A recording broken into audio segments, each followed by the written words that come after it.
साध संगत जी बड़े प्यार से कहिए धन्य कौर जी। साध संगत जी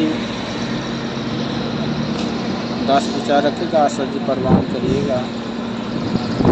दास आप जी को थोड़ा रामायण की तरफ लेके चलेगा। साध संगत जी प्रभु श्री राम को हनुमान जी ने जब जब भी याद किया, सिमरन किया, उनके स्वरूप को अपने हृदय के अंदर बसा के रखते थे। जब भी वो सिमरन करने बैठते थे तो उनके हृदय के अंदर उनकी जो तस्वीर थी वो अंकित हो जाती थी। साध संगत जी और आज का इंसान सिमरन करने के लिए बैठता है, किसका सिमरन करेगा? उस फोटो की जिसको किसी कंपनी द्वारा प्रिंटिंग किया गया है। साध संगत जी कहते हैं कि एक ना भूला दो ना भूले, भूले सब ही जाते हैं। नाम की पहचान नहीं है, नाम की रट लगाते हैं। मन के कहने पर निज बुद्धि उल्टी राह लगा बैठा। भांति भांति के गढ़ के बुलबुला कई भगवान बना बैठा। जिसने सूरज चाँद बनाया उसको दीप दिखाता है। सर्व सुगंधित दाता आगे जा जा धूप जलाता है। कर्म कांड के अरियारे में बिल्कुल अंधा खाता है। उसको भोग लगाए मुजब जो सब जग का दाता है। हवा में ही महल बनाए और सपनों की नींवों पर कहीं हृदय दया कर स्वामी इस जग के सब जीवों पर। कहीं अवतार दया कर स्वामी इस जग के सब जीवों पर। साध संगत जी ऐसी भक्ति दास के जीवन में भी थी, लेकिन कृपा सतगुरु माता का हुआ कि दास को भी इस वर्ग का प्राप्ति दर्शन हुए। तब से जीवन की दशा और दिशा दोनों बदल गई। कहते हैं कि दशा बदलनी है तो दिशा बदलना ज़रूरी होता है। जब तक दिशा नहीं बदलोगे दशा नहीं बदलेगी। किसी को ज्ञान की बातें कहने पर इंसान कहता है कि मैंने तो गुरु कर रखा है। अगर सोचो आपने गुरु किस लिए किया है? केवल मंत्र के लिए किया है। तो ऐसे मंत्र तमाम वेद ग्रंथों में पड़े हुए हैं। फिर किसी गुरु की क्या आवश्यकता अगर केवल मंत्र से ही अपने मन को तसल्ली देना है। मंत्र से शक्ति मिलती है, दुनिया के कार्य हो सकते हैं। दास नहीं कहता कोई आपको आपत्ति है, लेकिन मंत्र जिसका जप रहे हैं, जिसका मंत्र बना है, उससे मेल भी करना ज़रूरी है, उसको देखना भी ज़रूरी है। इस प्रकार कहते हैं कि किसी राजा से अगर हमें भेंट करना है तो राजा का नाम मेरे लिए कोई काफ़ी नहीं है, उस राजा से मिलना भी पड़ता है। किसी सुहागिन को अगर अपने पति से प्यार पाना है तो उससे मिलना पड़ेगा। उसके फोटो से उसको तृप्ति नहीं हो सकती। बिना भोजन के भूख नहीं मिट सकती। बिना पानी के प्यास नहीं मिल सकती। इस प्रकार बिना प्रभु के मुक्ति नहीं मिल सकती।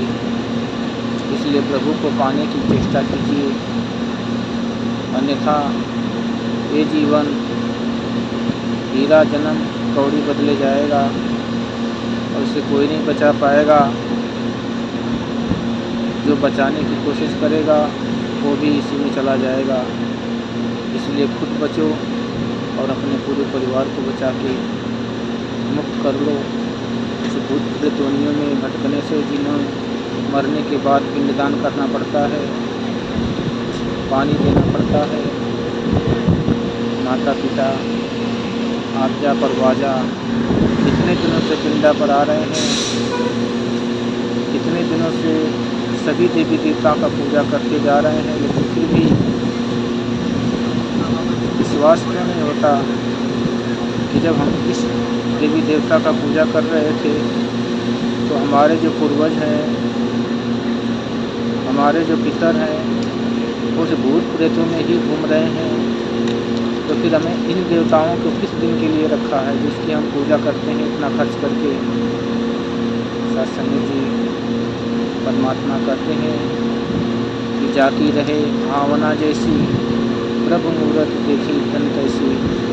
इसलिए सत्संग जी सावधान हो जाओ, पूजा की पद्धति को बदलना पड़ेगा।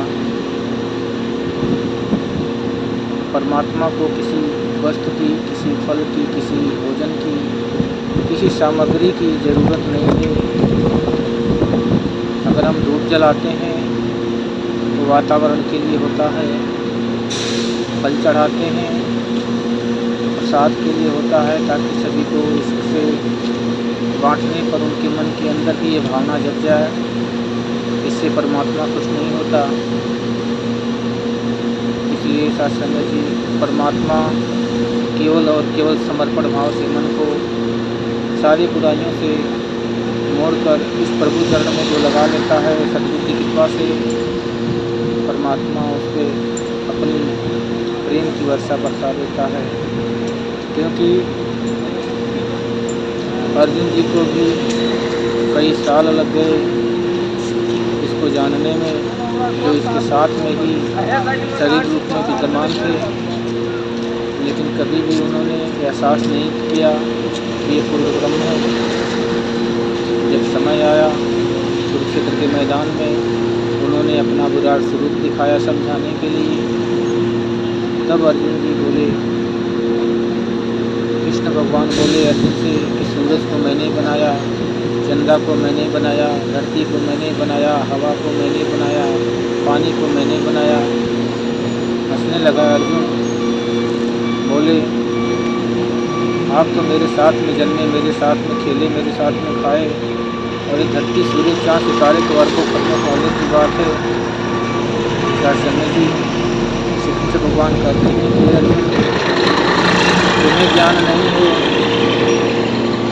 तू समझता है कि तेरा पहला जन्म है, ये भूल जा, क्योंकि मेरे करोड़ों जन्म हो चुके हैं, कई रूपों में जन्म ले चुका हूँ।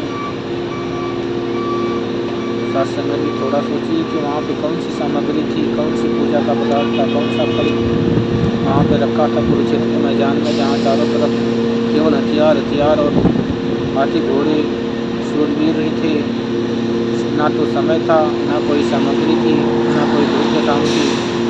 फिर भी परमात्मा ने इतना विराट स्वरूप दिखा के उनकी शंकाओं को खत्म कर दिया।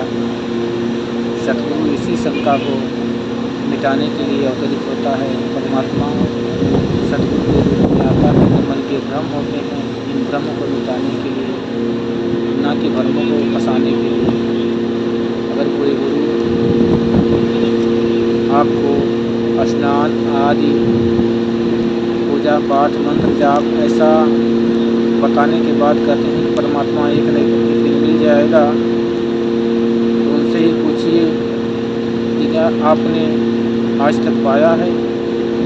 आप तो बहुत ज़्यादा मंत्र पूजा पाठ दिन रात करते हैं, तपस्या भी किए, घर परिवार भी छोड़े हैं, क्या आपको ये पूर्ण ब्रह्म मिला है? सत्संग जी जब उन्होंने नहीं पाया तो आपको कैसे दे सकते हैं?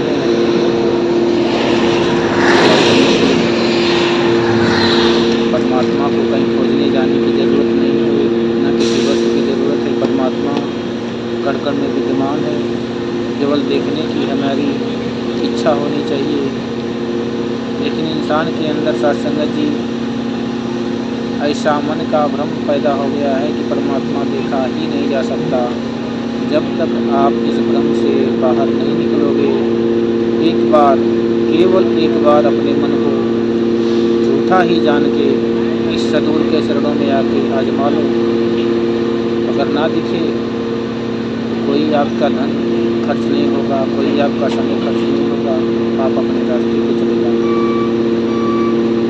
और अगर देख लिया, जान लिया, जिस पुराण को पढ़ते हैं, जिस शास्त्र को पढ़ते हैं, उससे इसको मिला के देख लेना कि क्या ये सत्य है या असत्य है। अगर सत्य हो तो मान लेना, असत्य हो तो आप अपने रास्ते कोई जोर ज़बरदस्ती का नहीं है ये काम। ये प्रेम की बातें हैं,